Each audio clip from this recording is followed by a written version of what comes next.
Good morning. Good morning. Good morning. Good morning. I am Tamara Johnson Shealey. Good morning on this beautiful Friday morning here in the ATL. It is Friday, July 26th. I can't believe we're like already halfway through this year. But let me see. I'm missing my trusty co-host this morning. Mr. David Slavin is playing hooky, but guess what? This broadcast is still going to be on fire because this is a ADOS takeover. ADOS takeover. I have Mr. Travis Johnson out there in Texas. Good morning, Travis. Good morning, Senator. Good morning, Good Senator. morning. Good morning. Everybody out there. I have Mr. Chris Larson out in the CA, out in California. Good morning. Good morning. Peace. Shout out to Tamara. Shout out to Travis. What's good? What's good? Good morning. Good morning. Good morning. ADOS takeover. David is playing hooky. And I got two trusty co-hosts this morning. Thank y'all. We lit. Good morning. Good morning. Good morning. ADOS. This whole thing is scaring folks for no reason at all. Yeah. What's going on, fellas? You want to introduce yourselves? Introduce yourselves. Jump in there, Travis. Well, my name is Travis Johnson. I am an ADOS advocate, leader in my community from Texas. I'm in the Fort Hood, Killeen, Texas area, and I've been noticing ADOS since it came out in the exception on February the 4th with Tone Talks. But I've been doing community service before then, and I've been helping children. I've been helping people in my community with financial literacy regarding credit and also budgeting with their money and investing into different stocks. So it's something that I'm very proud of. I'm from Monroe, Louisiana. Shout out to the 318 where I come from, and I learned all of my history and my lineage and where I come from Louisiana. So shout out to everybody in Louisiana and Texas, and I'm glad to be an advocate for the people that I love, which is ADOS, Foundational Black Americans. All right. Good morning, Chris. Thank you, Travis. Good morning, Chris. Tell the audience who you are and jump on in. Chris joins me every fourth Friday. Everybody from the CA, Travis has graced us with his presence this morning. Tell us who you are, Chris.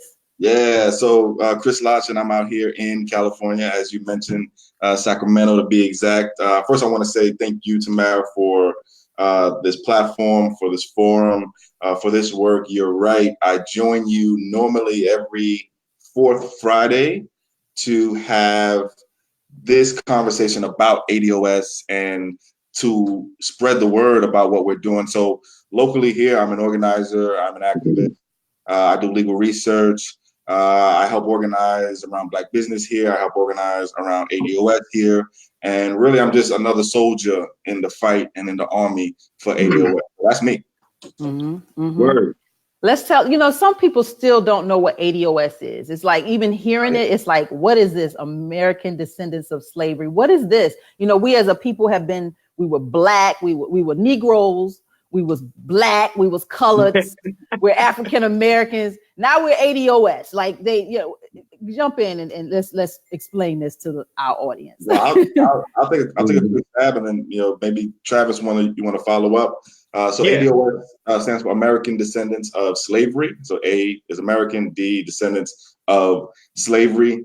By itself, it represents our 35 million strong Black group of folks who have ancestors who were enslaved here in the United States by the United States. So it's a lineage, it's an identity at its core. It's who we are. You're either ADOS or you're not.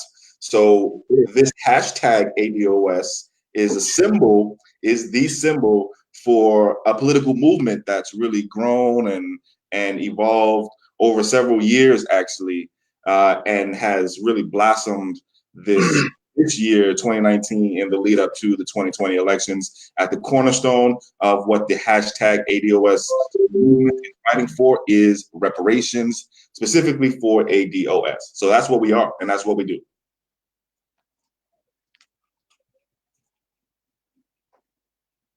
Travis. All right. Travis. Okay. Very good. I didn't know Senator had something she wanted to say. Okay. Well, for me, just piggybacking off, that's pretty much everything what Chris said. But as far as I goes, I'm all about the empowerment, because you can learn the data, you can learn about, reparation, what ADOS is, but ADOS is more than just that. ADOS is about freedom. ADOS is about power. ADOS is distinct. ADOS is politics, and ADOS is life. ADOS is all of those things, because we are the new era of ADOS. And the new era of ADOS is about the zennials and millennials, and we got some strong baby boomers out there. So I don't want anybody out there to think that we're against baby boomers who have always ride for the cause back in the 60s, 70s, 80s, and some going back to the 50s and 40s that are still around, who witnessed and went through slavery. So we will not leave them out. They are still our elders, and we still have to respect what they went through and all of the psychological trauma that they faced. And you have to remember that even though we're ADOS, it had a starting point. And basically that starting point was where we had parents and grandparents that were not able to drink at a water fountain. We had people in our specific distinct lineage that was not able to go to a Five Guys, where I like to eat at, or go to the movie theater and sit in a movie theater among white Americans. And when you think about those things as you get up every day and you pray, or you don't pray, or you just thankful for the universe or whatever it is, and realize that we have made it through the fire. Like Shaka Khan said, we done made it through the fire. And now that we've gotten through the fire, it's time to clear the smoke out. And it's time for us to ride for reparations, because it's a debt, a justice claim that's owed to all 35 to 37 million American descendants of slavery, real foundational Black Americans who have ancestors that built this country for us to be here. And we were not even a race that was considered to be still around. But through our strength, our power, the freedom to win, and the accomplishments and the great history and inventions that we've created, it is our destiny. We are divine, exceptional people, and realize that the American descendants of slavery, we are coming for our check. And that's where people get scared of us when we say cut the check. That's when people get so scared, Chris and Travis, like cut the check. They thinking it's all about, they just want us to give, put some money in our pockets and we're going to put it right back into the economy. Chris, you want to jump in and address that? Because they talking like. Yeah, and listen, let's keep it real. Checks were stolen, okay? Money was stolen, right? Yes. Reparations is a debt, as Travis rightly points out. And so part of what we're talking about is financial compensation as a part of an overall reparations package. That's how almost every other single kind of reparations package has happened. It's very rare in American history to have any kind of reparations package that doesn't include financial compensation. And if you ask the scholars and economists, people like Dr. William Sandy Darity, he'll tell you, it won't work if there isn't financial compensation as a part of it. Now, of course, this is just a part of what we're talking about. We're talking about other things too, right? Ownership and business. We're talking about land. We're talking about protective class status. We're talking about lineage therapy. We're talking about all kinds of things that we need as a people. So yes, part of it is financial compensation. That must be a part of it, but it's not the only part what we're fighting for. Yep. And that's the part that scares them. It's like, what are they gonna do with the money? It's like okay, I have this to say about that. I've talked to my family members, some of my family members and friends I've talked to, and they feel like, when y'all get the money, y'all just gonna give it right back to white folks. And I said, well, this is my answer to that. For all foundational Black Americans. The question you have to ask yourself first is, are you American?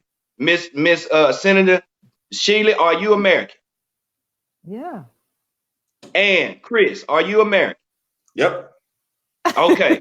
So with that being said, if you are American and you are a citizen of this country, you should have the right to spend your money however you want to. And the reason I say that is because don't you do it now? Does anybody can I tell you, Chris, how you need to spend your money? No matter what I feel, can I tell you how to spend your money? Senator Shealey, can I tell you how to spend your money? No. Exactly. Because you are American, you can spend your money however you like.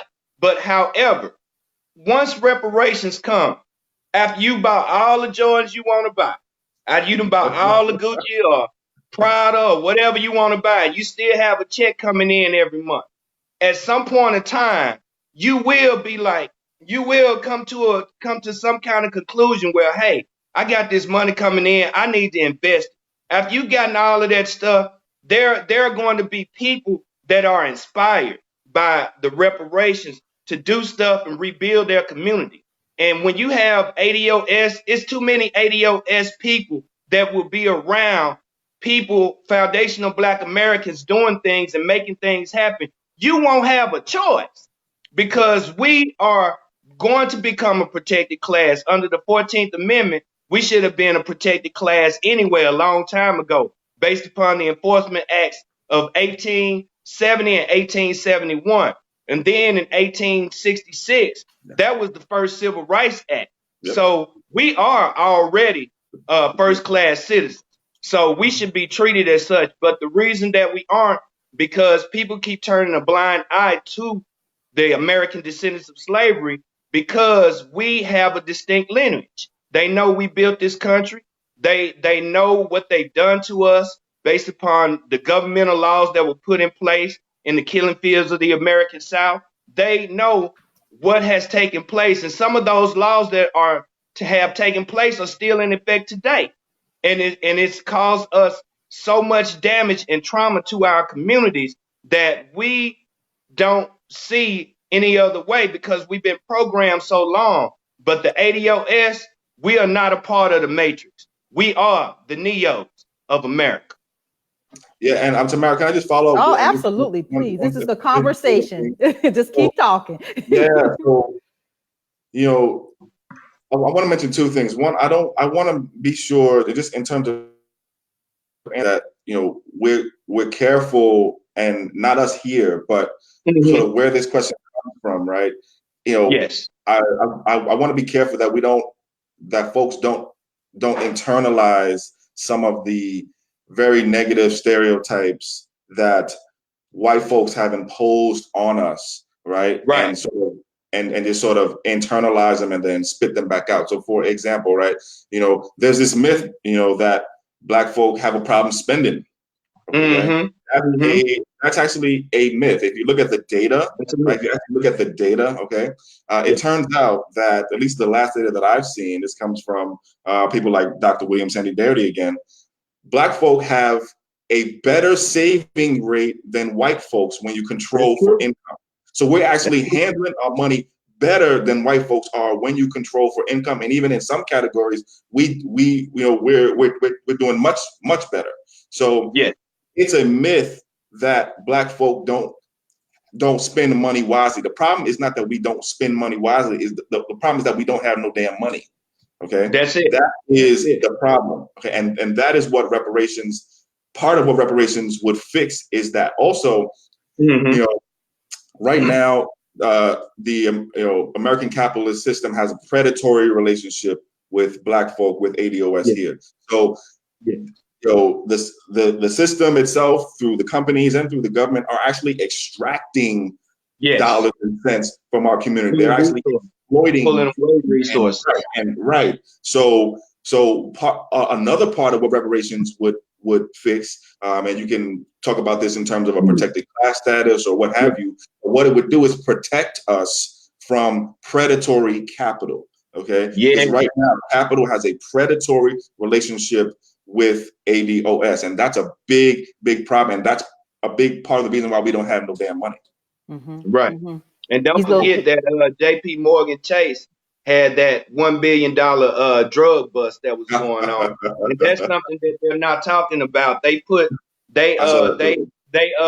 What they did was the police had arrested all of the transporters, the people that were transporting. And those are basically the lower level men that were maybe a part of that. But the people, you don't hear anything about the JP Morgan Chase CEOs, these people that own these boats or drugs being confiscated and going to jail. And that's because the more wealth that you have in this country, the more that you won't go to jail. For example, Jeff Epstein, I found out something about him this morning. In the New York City jail, they found him crouched in a fetal position this morning because they were saying that something he was violated this morning. He was violated recently by an inmate. And what do you expect? If you've been a part of pedophilia and you've done these types of things to black children or just any children, anybody, I mean, it's something's gonna come from that. The ancestors will come down and rain on you. Oh goon, oh goon. But just making the point is that we don't have the wealth that's required for us to really get ahead. Because if you think about all of the black people, you think about all of the foundational black people that work on these jobs, we can do a CEO's job. We can do computer tech jobs. We can do engineering. We can do marketing. We can do music. We can do everything. But we've never had the opportunity to do it because we've always been locked out. And every job that I've ever had where I went for my goal and I wanted to be a supervisor or whatever, I was able to only get so far. Yep. Because after you get so far in that job, it becomes political. And then they say, hey, well, we're not going to, this Negro right here, he's a threat. He's doing better than everybody, in our circle. So we have to make sure we limit him and give him more work or make him work harder. And I hate that. People telling us we got to pick ourselves up and just keep working harder. I had a race. It doesn't. You're right. It doesn't work like that. It doesn't work like that. Let me ask you a question, guys. I want to kind of pivot this to the political side. So I had a post on my page the other day. Anyone blue will do. Anyone, like, basically, there's a lot of people that are just going to vote blue. That's just going to vote straight down ticket. They're not looking at these candidates.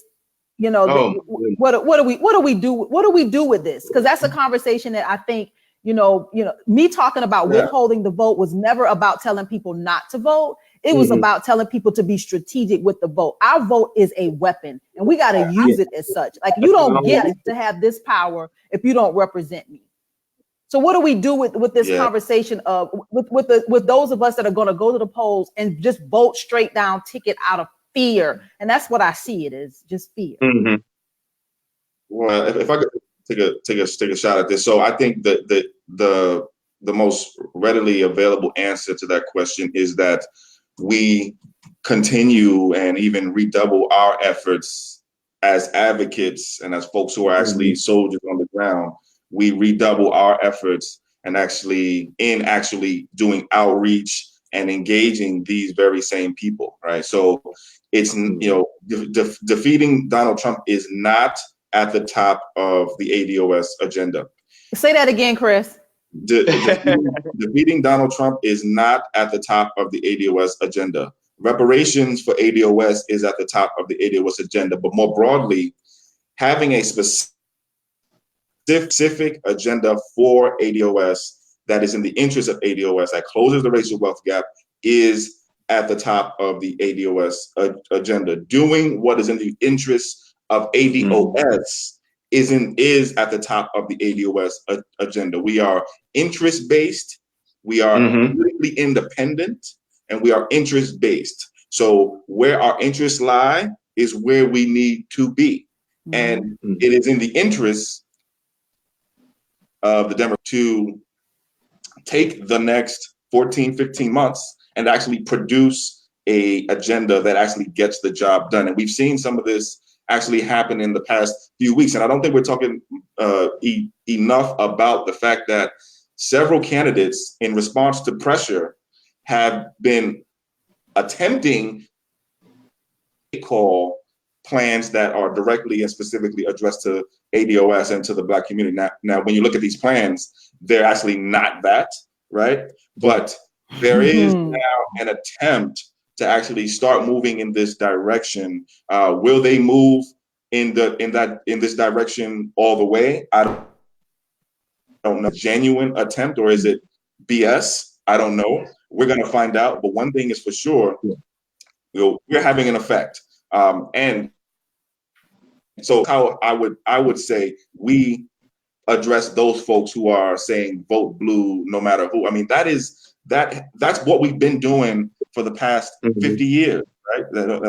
That's what we've been doing for the past 50 years, and it's not worked. It's not working now. We're on the road to zero wealth. There's a great study out called The Road to Zero Wealth, and it makes some very scary predictions about where ADOS wealth will be by the middle of the century.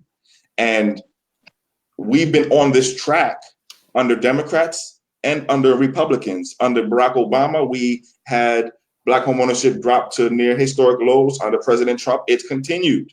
Okay, under Barack Obama, we've had Black wealth overall drop. Under President Trump, it's continued to drop. Okay, so this is not a Republican versus Democrat thing. This is where is the interest of ADOS things. Travis. Well, as Booker T. Washington says, success is to be measured not so much by the position that one has reached in life as by the obstacles which he has overcome while trying to succeed.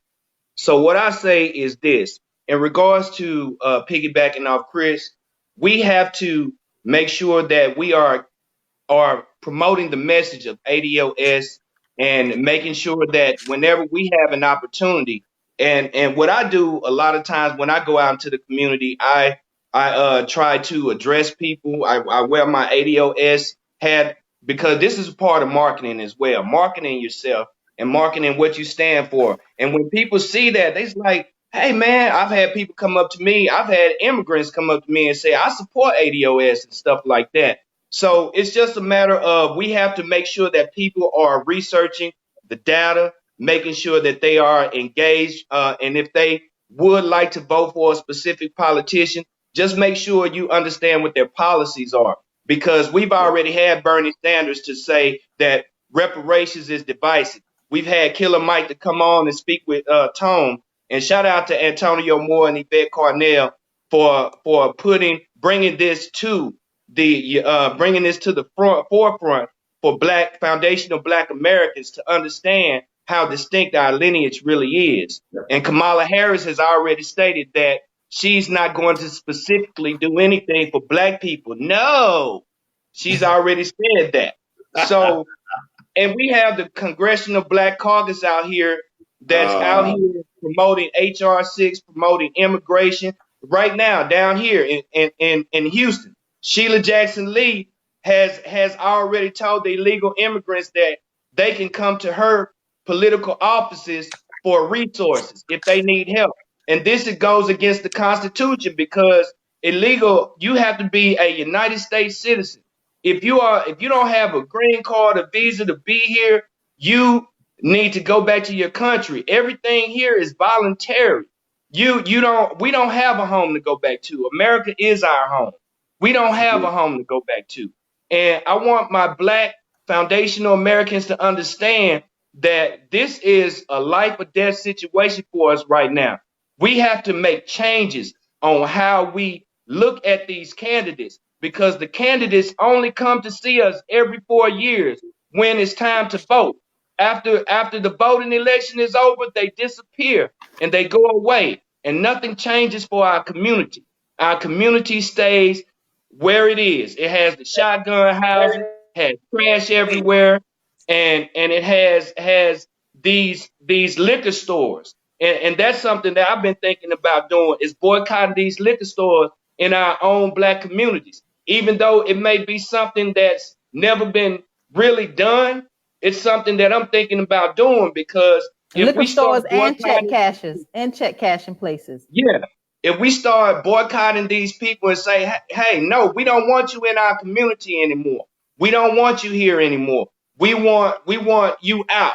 We don't want these liquor stores here anymore. We want people that's from our neighborhoods or our areas that's like us, or is us. Matter of fact, foundational Black Americans to be owning these stores. And if we start boycotting these stores and stop buying from them, then they can't make any money, and they won't have any choice but to be vetted out by our So, own communities. I believe so the hood is where we started. yeah. So reparations, again, mass incarceration, closing the racial wealth gap. There is an agenda. There's a true agenda to what we want to see happen in this country. And we're not asking anymore. We're demanding. That's where we are. We're with the ADOS movement. We're not asking. We're not, we've been polite for 50 years. We've been going to the polls and we've been voting, and we're getting nothing for that vote. It should be an exchange. There should be something. I heard this last night on a conference call. An exchange for what we give. We give that vote, we should get something in return, Chris. Yeah. Not just hell yeah. Hell to the yeah. And you know what, the Democratic Party with this conversation, Chris and Travis, it proves to me how the Democratic Party is leaving votes on the table. When you talk about this, who we are and what we're doing and why we're doing it, these are votes on the table. The same way that Trump went into these rural white areas and he got this whole new voter base. These are the votes. Yours, Travis, mine, Chris. These are the votes that the Democratic Party is leaving on the table. I'm gonna let y'all jump in right there because it'll get me hot.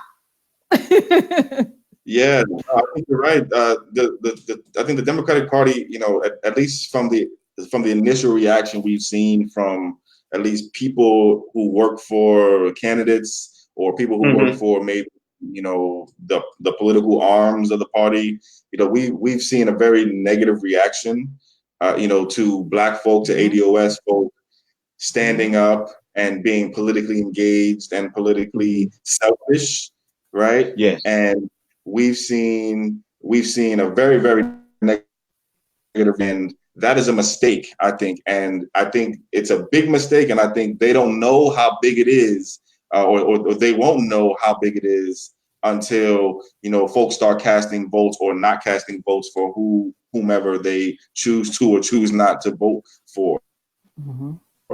They are leaving votes on the table. It's like that you say that, and they have some time, to make a course correction. I frankly don't, my personal opinion, I kind of think they are going to call our bluff.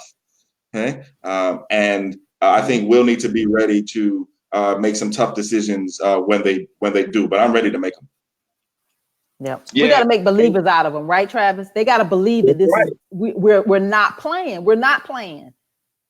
You're right about that. Asa Randolph said, pressure, pressure, pressure, pressure, pressure, pressure, pressure. And that's what we have to keep doing, because now that we have enough people that are in this country that have pushed us to the side for so many years, and now they are at the point, the Democrats are at the point where they are pushing illegal immigration onto us. And we have to put ourselves in position to win, to succeed. And we have to have wealth, influence, and power. And when you look at all of these other groups, the LGBTQ, you look at the Jewish community, you look at the Latino community, they all have an agenda that they're pushing for. And nothing is being gutted out about their agendas. But when it comes to the American descendants of slavery and having a Black agenda, we get so much pushback, because for so long I think the reason for that is because so long we have just been going with the status quo. Yeah, we gonna get along with these white people, and John Lewis got beat in Selma, so we just gonna have to just follow behind him and Al Sharpton and all of that stuff. But that time is over. The new era of ADOS is about the Zennials and Millennials who are moving away from African American identity and defining our American experiences inherited from slavery as a distinction among all of the Black immigrants in this country.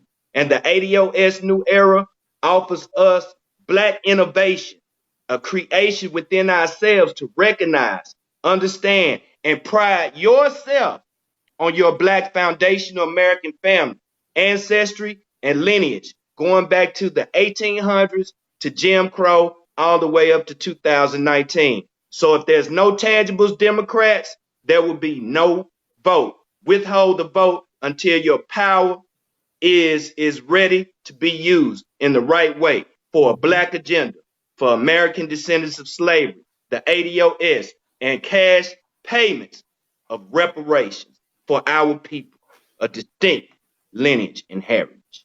Boom. There it is. There it is. I'm here in Georgia, and I can tell you that going back to the CBC, the Congressional Black Caucus, there's 55 or so members. Lucy McBath is one of the Representative Lucy McBath is one of the 7 members who have not signed, and we are not going to allow her not to. And I ran in her district. She's in the 6th congressional district. Yep, Lucy, thumbs down to you. 6th congressional district here in the state of Georgia, which is like north is North DeKalb County, I think a little bit of Cobb County, but I ran in that Senate district, so I know the demographics. Predominantly white, predominantly affluent, across the board, a different kind of beast in that district, but she is afraid. And I wrote about this. I actually wrote a blog about Lucy because I understand her fear. I get it because I understand the same thing. They use me as an example. Like when I went, it was a race that was ran against me, and Lucy understands that if she doesn't play her cards right, the same thing can happen to her. So she is afraid. She is afraid, but we can't be afraid anymore. We cannot be afraid of what white America will do to us, because what did Donald Trump say? What else do we have to lose? Nothing. We have nothing else to lose. So we're not going to sit back and allow any of these elected officials, Black, white, brown, yellow, it don't matter. We're not going to allow you not to have a Black agenda, because as a representative, you must represent all of your constituents. You don't get to pick and choose which ones you're going to represent when you get elected. That's just not how it works. Chris sitting on pens over there. Not at all. Yeah,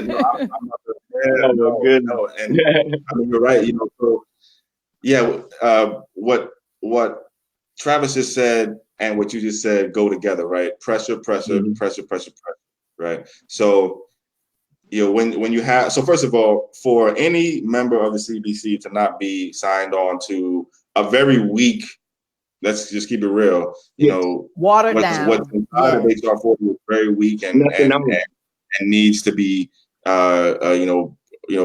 wholesale rewritten, and that's, we can talk about whether or not that's happening or not.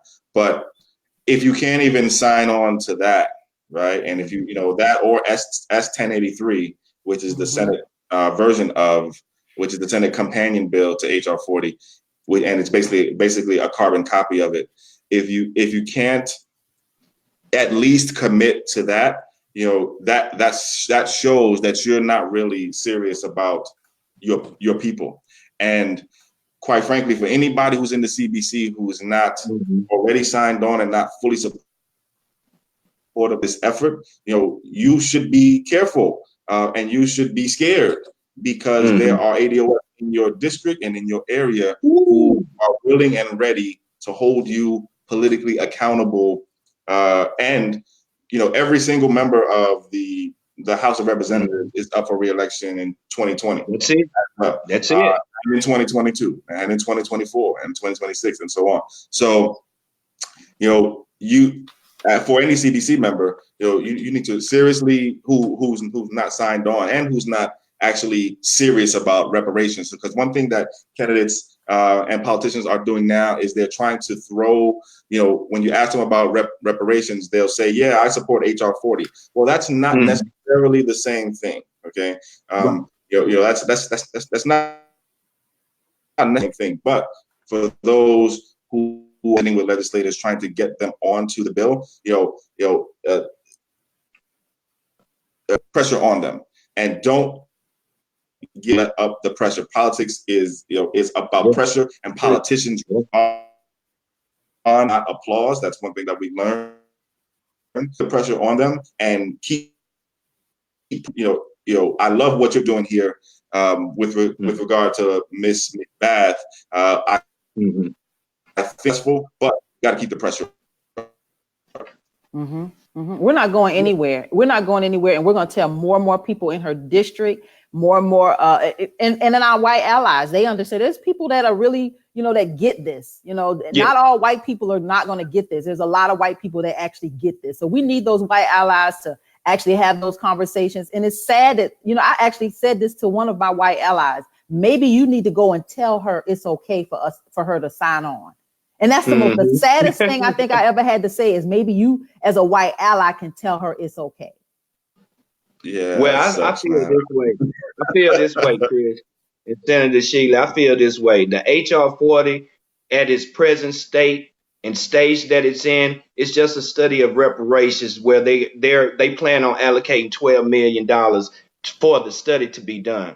The study is being done every day as we see unarmed Blacks get killed. There you go, right there. If you see all of the environmental pollution that's taking place in places like Loudoun County, and then you got Flint, Michigan out there, and you have other places that are out there as well. It's devastating. And in order for us to be successful, we have to be able to place our focus on ADOS, and all the great achievements require time, as Maya Angelou said.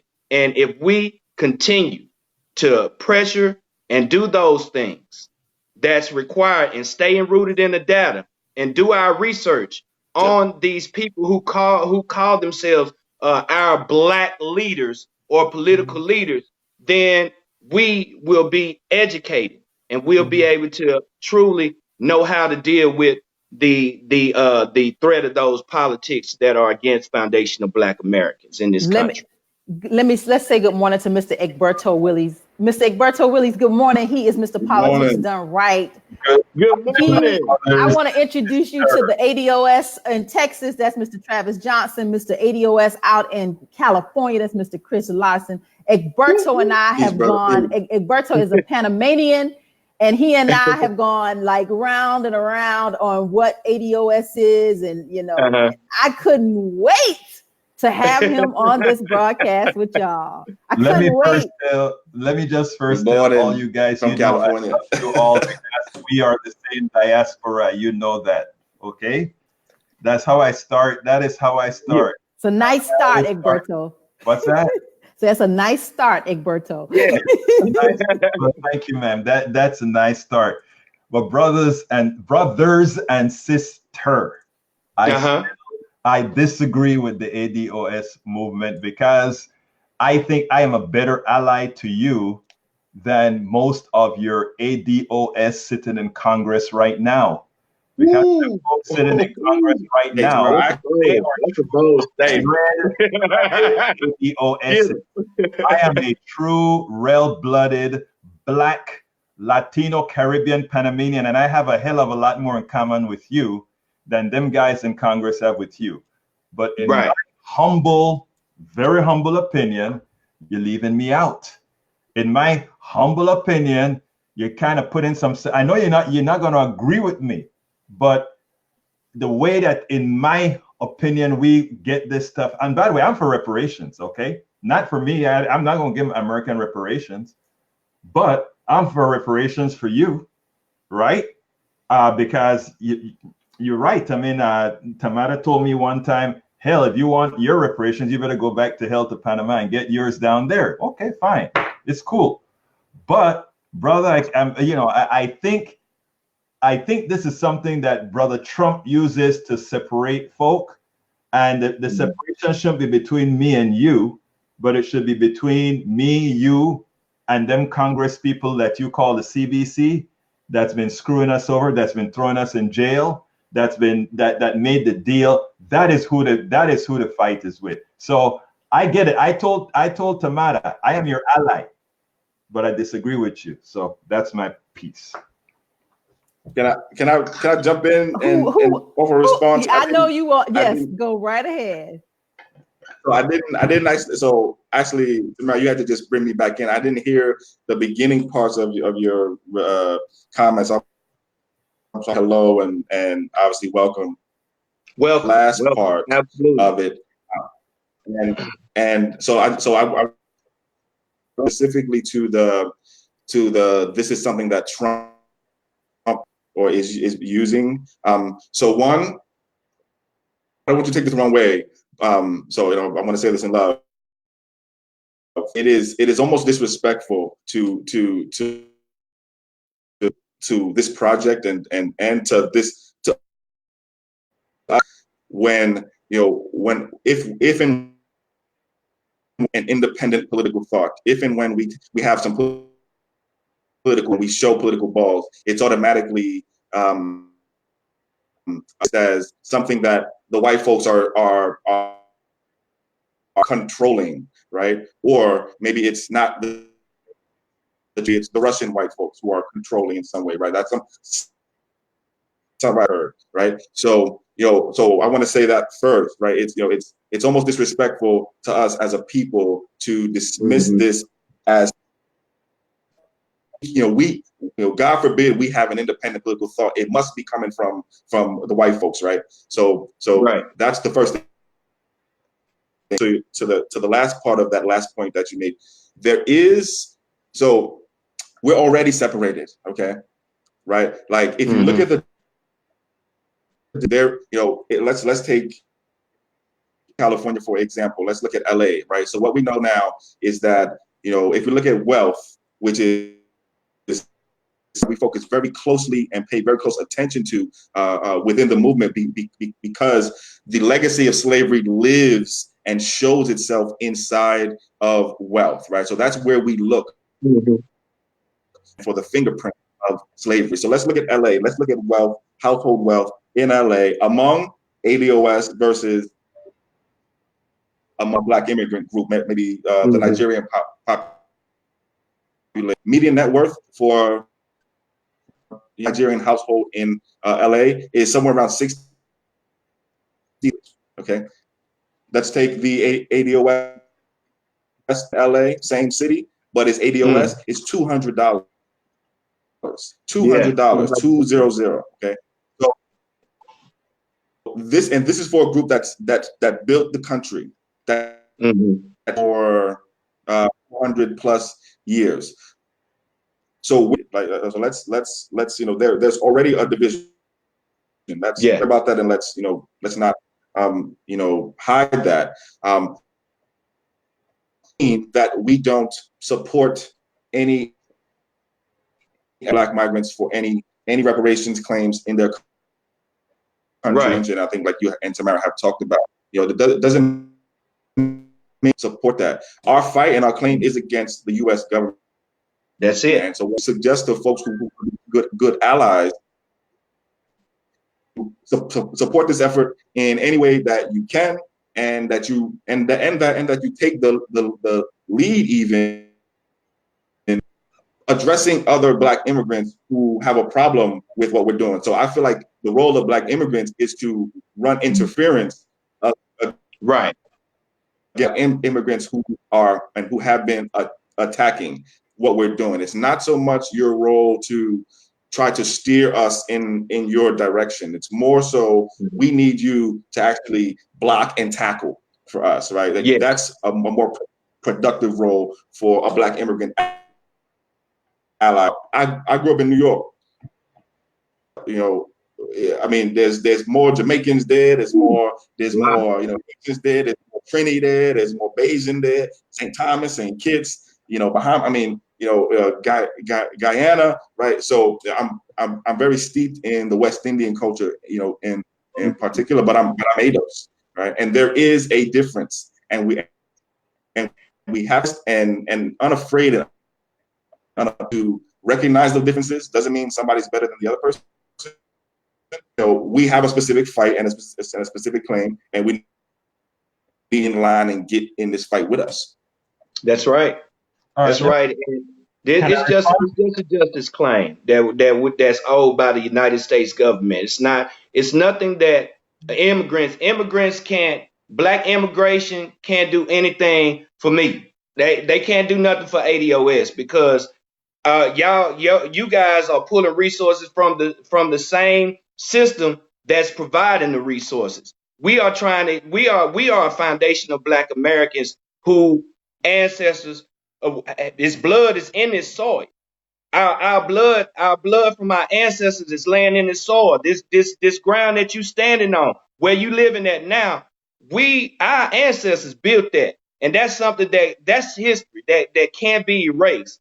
And in regards to allies having allies, if you're with us, be with us. Understand what we're fighting for. We have immigrants, Black immigrants that are on TV and in these news spaces. Joy Reid, as an example, she's Congolese, and she's on there talking about reparations and talking about us. And she was the one that was out there kicking up, we're bots, we're this and that. But aren't you with us? Aren't you Black?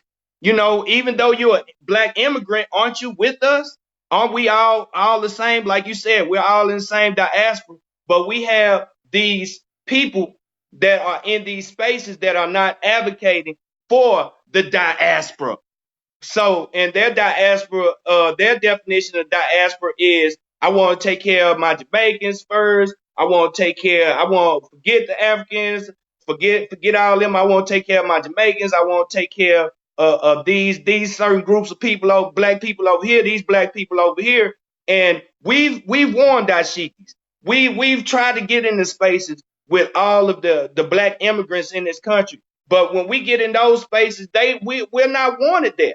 And it's not to say I buy Jamaican food, I buy African food, but I don't get that same treatment, and it's only convenient to use us when it's regarding benefits. I'm Black, I'm African American, so I get these benefits, and then as soon as you leave and you're not around, you're not having to fight for any benefits. Oh, I don't want to be around those Akatas. I don't want to be around those Puntas or whatever it is.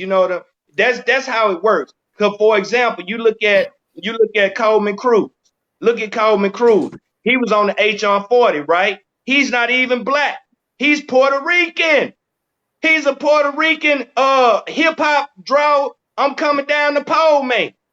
He's not. He was saying that he's against reparations. Yeah, he's against reparations. So let me. Yeah. Go ahead, make your point, because I want to say something. So my point being is that we just need Black immigrants to be on board with us, because once our claim is made, we'll be able to help the other Black immigrants in their place in Haiti, in the Caribbeans, or in the European, in the East, out with Europeans. We'll be able to help y'all, but help us get what's needed first, and we can change the world together. So, Egberto, I keep having this conversation with you because I believe that there's a side of you that this is going to click in a way that you can really get in line, like Chris and Travis are saying, like get in line, and you are an ally, and I'm real clear about that. But there is some sort of disconnect with, and like I said, we go back to my broadcast on Your Politics Done Right, is a disconnect with emotion. Like you're not one of us. We're all Black. We're all Black in this conversation. Right. But we as ADOS have a different justice claim, as Chris was saying. Egberto, go ahead. Okay, I want to address something. First of all, to Chris, there was absolutely no disrespect on my part meant to when I brought in Trump, etc. I said that Trump could use the movement to split Black people, and I think that's a fact. The move, just like Travis made the comment that Joanne Reed, the way Joanne Reed came across with the movement, or the Puerto Rican brother, and he is a brother, so I mean, come on, man. Puerto Ricans are Black. Most Puerto Ricans have some of that Black in them too. But let me just say the other thing that I wanted to mention. A lot of the Chris made the comment where he talked about the net worth of Nigerians in LA versus at the ADOS in LA. It's true. But if you take a look at the net worth of Nigerians, Black Nigerians, and the net worth of ADOS, the net worth of ADOS exceeds the net worth of Nigerians. What am I trying to say here?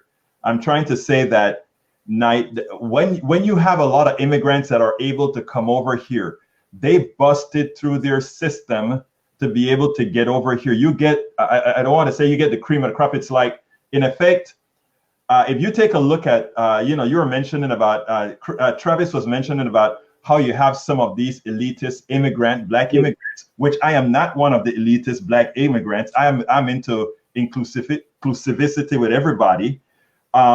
When some of these guys come over, they want to act a certain kind of way.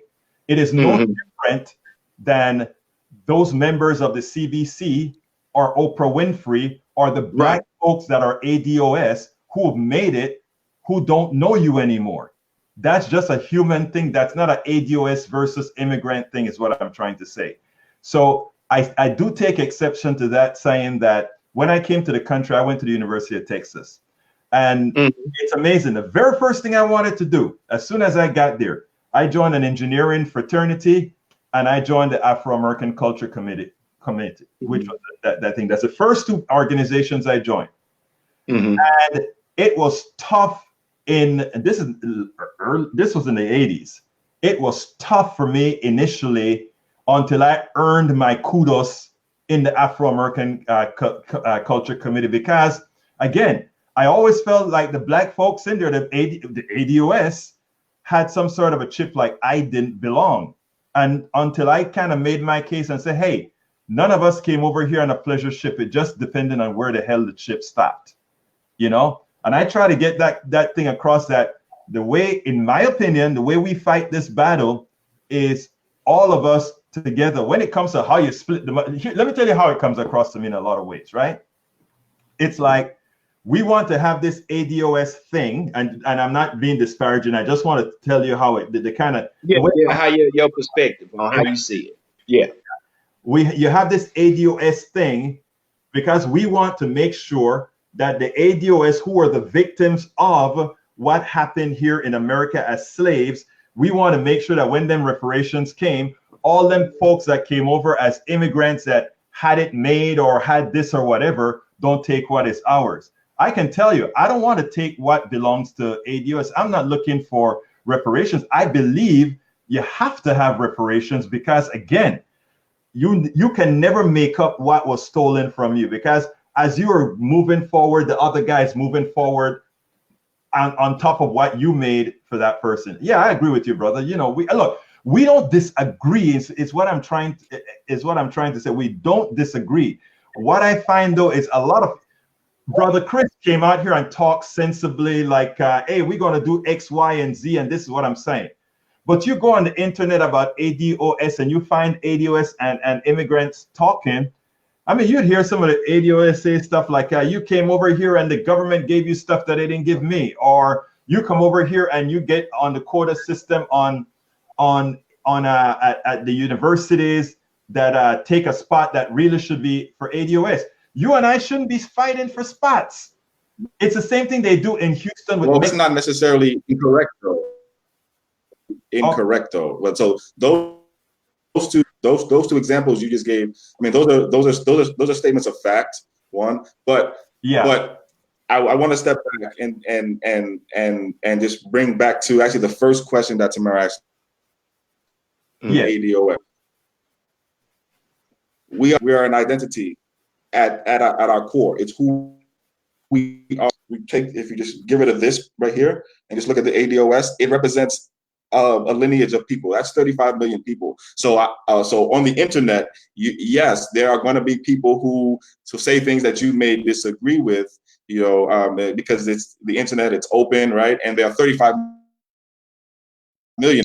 There's not some one way, right? We're politically, and one of the great things about this movement actually is that we've got folks come all kinds of political and social ideologies. So you've got folks who will say some of the things that you've heard, and then you've got some who will disagree with it. I see this every day as a moderator of the official ADOS Facebook group. We've got ADOS who, who are conservatives, who take a hard line on immigration, and we've got AR who take more of an open borders type position, and on other issues too. So, I'd leave us and I'd allow us the space to have various differing opinions on some very, really the first time that I've seen us actually in this kind of political discussion from the ground up, right? These are everyday folks that, you may be walking on the street and have a conversation and hear these things with regular folks. So that's an important point. Another important point to make is that, so we have, we're a, Yvette Carnell and Antonio Moore, the folks who co-founded this movement, who actually came up with the nomenclature here, right? If you listen to them talk, and if I've been doing political class with them for a week, three times a week for time, 6 hours a week for 3 years. We've been taking politics with Yvette Carnell and Antonio Moore on Mondays, Wednesdays, and Fridays. If you actually go to sort of the source of a lot of this, right? This movement, right? I think I don't think I think your understanding of what this movement is about at its core. I'd actually like to ask you: have you through a Breaking Ground lecture on YouTube? Have you sat through a Tone Talks? No, I read the 101 website, and I don't. Okay, go ahead. I'm sorry. I would highly suggest that you join us when so today's Friday, right? 7 p.m. West Coast time, so it's 10 p.m. your time. I think 9. We're going to be on Tone Talks channel, doing political class like we've been doing for 3. So I would invite you to the channel. I would invite, okay. I would like you to enroll in the class, right, and join us, okay, and hear from other immigrants, right? Because there are Black immigrants who call into the show and who are in the chat and who are totally on. And so I'd like you to talk to some of them and sort of hear from some of the other Black immigrants, who may have had that you have, you have now, but may have changed after they've actually, gone to where this is coming. Again, there's 35 million of us, right? On the internet, you're people who, have differing opinions, healthy, I think. No, look, the thing about it is I agree with the movement. I agree with reparations. I agree with the distinction. I think the part that gets me is the I don't know quite how to explain it without sounding too petty, right? But because it is a petty thing, but it's a human thing that affects people, right? Let me give you a bottom line, and I know we have to close out the show, Tamara. So in one sentence is this: it is once you go ahead and have Black people separated on these things, the fight that we have with social justice, with criminal justice, and all these other issues. They don't know the distinction between ADOS and immigrant when we're out there in front of a gun. They don't know the distinction about all these things when we are in these domains. Okay, they don't. Yes, they do. And us having this stuff in this, I mean, I want it to be that we all fight for reparations, and then when it's time to distribute the money, the ADOS folks come out and say, okay, folks, you damn immigrants, go to Panama or go to this. But right now, this share is for us. I can live with that. That's what I can live with. But sorry, Tamara. I know. No, this is a conversation that I have been wanting us to have, because we have to. This narrative between the Black people and the ADO, we gotta hash this thing out, because we don't have the room for this kind of divide. So I want to end on a quote that Mr. Travis put on his broadcast, Black Dollars University. I am the history of the future. So Travis, I want to thank you for those final words. Egberto, you can find him Monday, Tuesday, Wednesday, Thursday, Friday on politicsdoneright.com, ADOS101.com. Go to the website, learn more about this movement. Mr. Chris Larson, he joins me every fourth Friday. He will be back and we will continue this conversation. Travis, you are a friend to this broadcast and you have to come back too. We definitely have to have you back. I missed my friend David today. You can find David at acknowledgethedivide.com. ADOS 101, Travis. Woo, woo. Yes, ADOS101.com. Please go there. And also just want to say the ADOS homeless campaign will be held in downtown Austin, Texas on 500 East 7th Street in downtown Austin at the front steps, 24-hour homeless shelter. We're getting ready to do that on Saturday, August 24th at 2 p.m. to 4 p.m. And you can donate clothing, hygiene products, and you can donate anything that you feel will help our homeless people down here at $ Travis M. Johnson on my Cash App or cash.me/Travis M. Johnson. Donate today, family. We on the grassroots and the boots is on the ground. Let's go. Right. Egberto, thank you for joining us. You want to say something before you head out? Hey, Travis, are you in Austin? Yes, I am in Austin. I'm gonna drive up there and have take you to coffee, man. Yeah, we can do that, man. I got a good coffee. Yeah. I want y'all to collaborate. Like we got to bring Egberto in. We got to bring him in. Thank you, guys. Y'all have a great week. We'll be back next Friday, same time, same channel right here. We'll see you next Friday.